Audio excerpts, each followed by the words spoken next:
साल के व्यापक विचार विमर्श के बाद लाखों सुझावों पर लंबे मंथन के बाद राष्ट्रीय शिक्षा नीति को स्वीकृत किया गया है।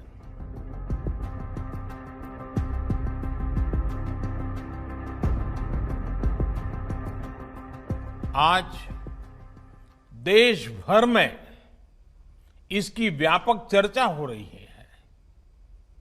अलग अलग क्षेत्र के लोग, अलग अलग विचारधाराओं के लोग अपने व्यूज दे रहे हैं, राष्ट्रीय शिक्षा नीति को रिव्यू कर रहे हैं। ये एक हेल्दी डिबेट है। ये जितनी ज्यादा होगी उतना ही लाभ देश की शिक्षा व्यवस्था को मिलेगा। ये भी खुशी की बात है कि राष्ट्रीय शिक्षा नीति आने के बाद देश के किसी भी क्षेत्र से, किसी भी वर्ग से ये बात नहीं उठी कि इसमें किसी तरह का बायस है।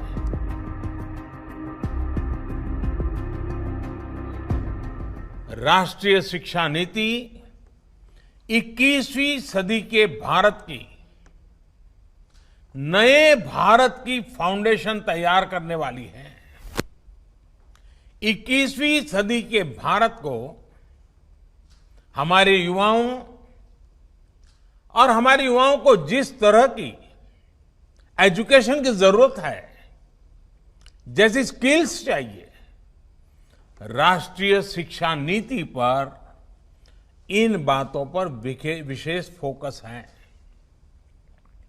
भारत को ताकतवर बनाने के लिए, विकास की नई ऊंचाई पर पहुंचाने के लिए भारत के नागरिकों को और सशक्त करने के लिए, उन्हें ज्यादा से ज्यादा अवसरों के उपयुक्त बनाने के लिए इस एजुकेशन पॉलिसी में खास जोर दिया गया है।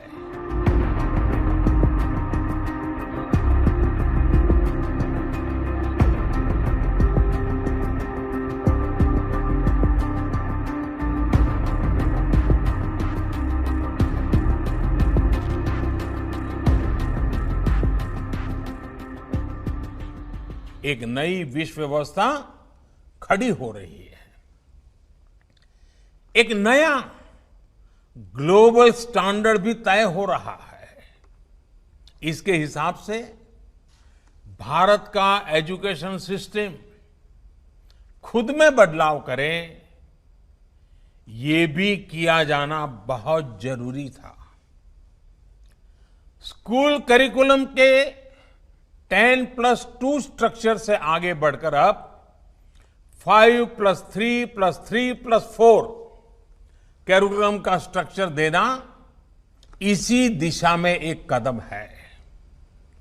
हमें अपने स्टूडेंट्स को ग्लोबल सिटीजन भी बनाना है और इसका भी ध्यान रखना है कि वे ग्लोबल सिटीजन तो बने, लेकिन साथ साथ अपनी जड़ों से भी जुड़े रहें। अभी तक जो हमारी शिक्षा व्यवस्था है उसमें व्हाट टू थिंक, मैं बहुत जिम्मेवारी से बोल रहा हूं, व्हाट टू थिंक पर फोकस रहा है, जबकि इस शिक्षा नीति में हाउ टू थिंक उस पर बल दिया जा रहा है।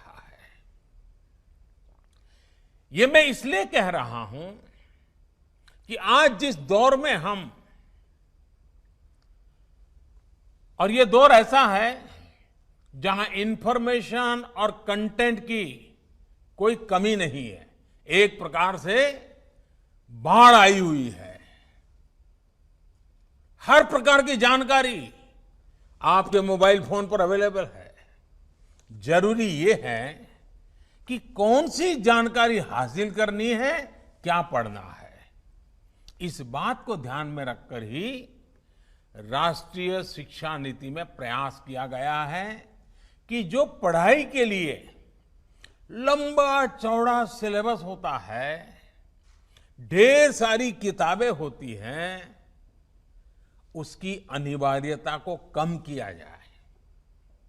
अब कोशिश ये है कि बच्चों को सीखने के लिए inquiry based, discovery based, discussion based और एनालिसिस बेस्ड तरीकों पर जोर दिया जाए।